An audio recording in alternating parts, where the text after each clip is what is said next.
All people construct myths. Creation myths,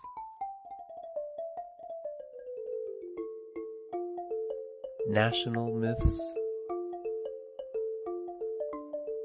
identity myths.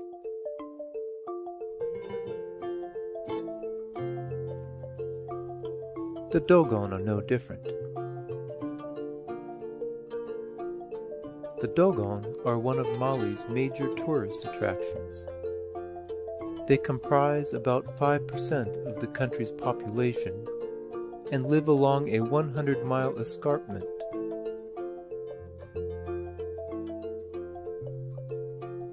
Today, the Dogon live on the plains, but their forefathers built dwellings in the side of the cliff. One Dogon myth has it that their ancestors could fly. That's how they were able to make their homes up in the cliffs. But the myth that echoes loudest from these cliffs is not the one about their flying ancestors, but rather one built on the tourist trade. This myth says that tourists to Dogon country must have a guide, and nearly everyone says so. Not only would-be guides, but reputable travel books and world travelers alike. A guide can cost more than $25 a day, and that's no myth. Dogon country is a day's ride from Timbuktu. A day's ride, that is, if you can get one. We make it to Bandiagara, but then get stuck negotiating a ride to Dogon country. One Norwegian, who does not yet know he is suffering from malaria, keeps cool in the shade, while the other continues to negotiate.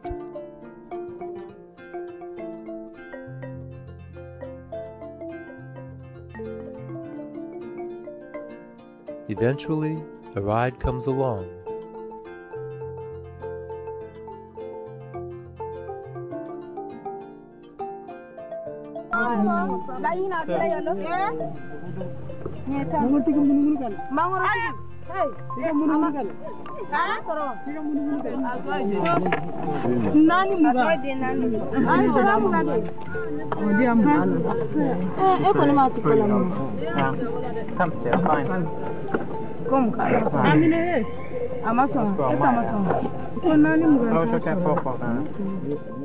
We stay at a campground in Bangass, and as soon as we down a beer, we are confronted with the myth of the Dogon guide. Why do we need a guide, I ask? It is prohibited to go without one. What will happen if we do? The Dogon will come at you with big sticks. Do they want to kill us? Yes. An unequivocal response from our would-be guide. Fortunately, it's part of the myth. The road to the escarpment is easy to find, and the next morning, before sunrise, we are on the road, without a guide. It is a beautiful 2.5-hour walk to the trailhead village of Kanikambole.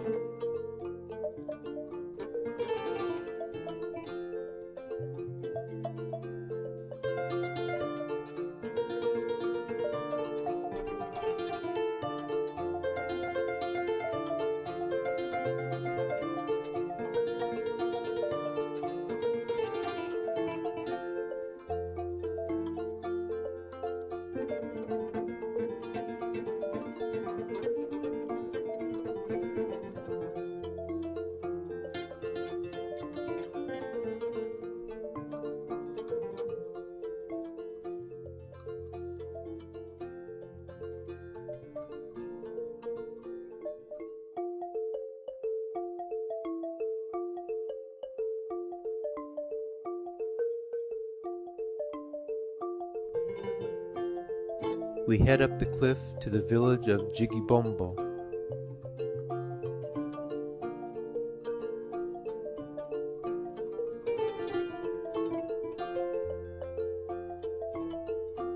On the way, we meet women going to market. 2.5 hours later, we finally arrive.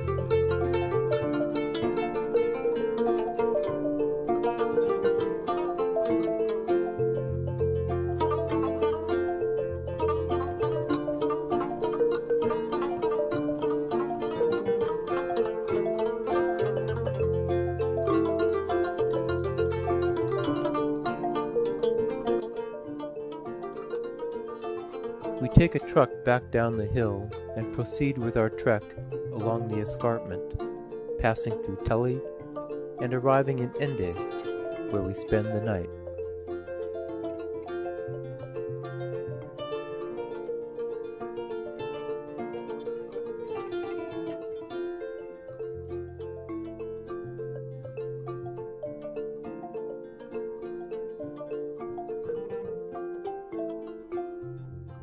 It seems some Dogon do not want tourists going up to the settlements of their ancestors without a guide. Perhaps because they may consider the cliff dwelling sacred, or because they may be thinking of their own financial future.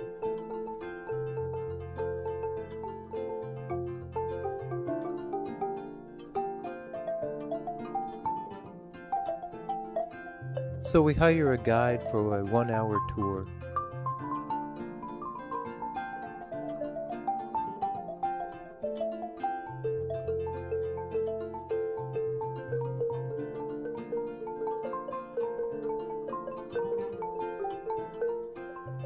Included are introductions to the souvenir vendors, such as these indigo textile makers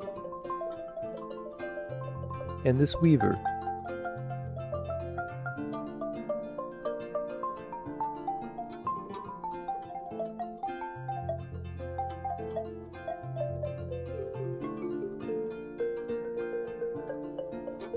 Further on is the village of Donduru, where seemingly all signs lead to this enterprising man, Abel.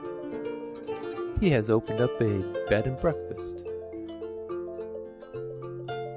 Here, our accommodations, with a ladder leading to the penthouse, where we spend the night. And the facilities, the toilet, and the shower.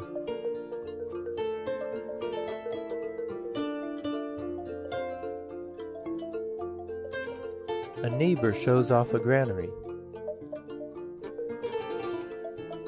Inside, millet.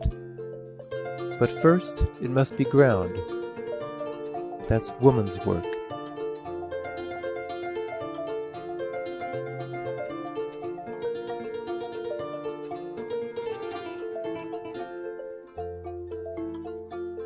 And not too far away is the well.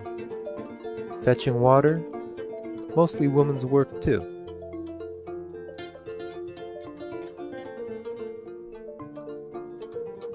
We climb up the escarpment,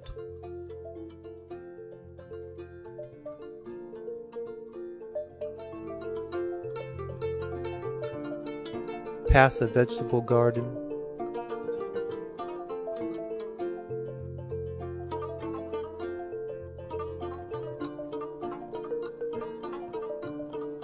and arrive in the village of Benimato.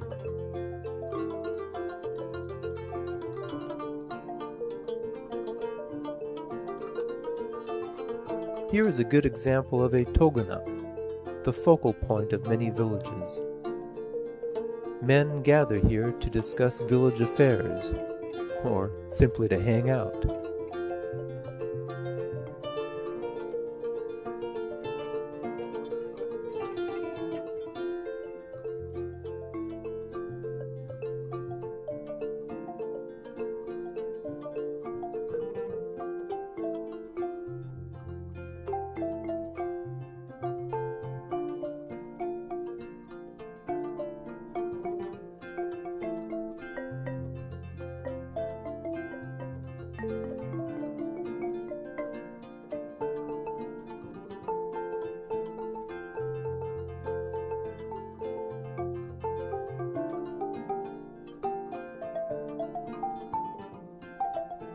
We descend the escarpment to find that the market in Donjuru is in full swing.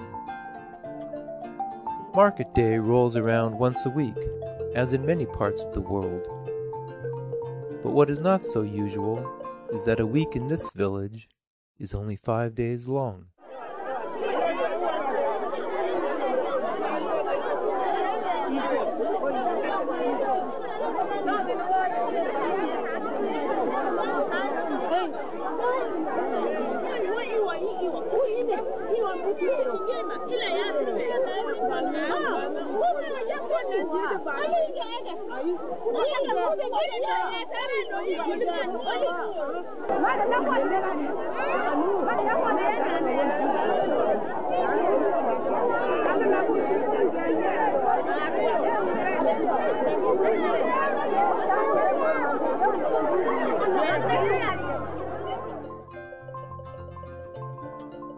Women sell just about anything, while men usually tend to the meat.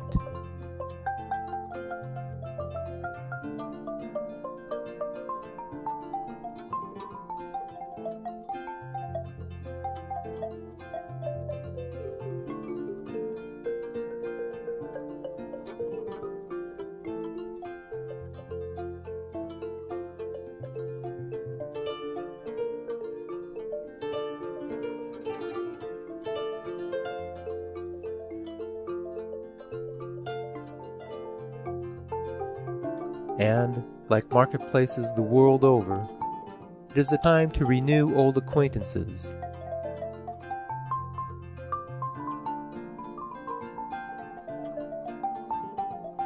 And a time to make new ones.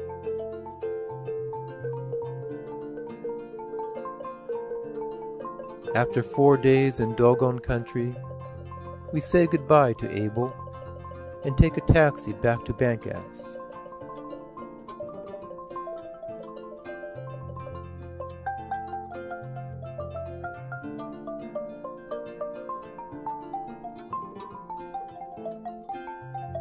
We pass through another village, giving the Dogon one last chance to kill us with big sticks. But instead, these children kill us with their smiles.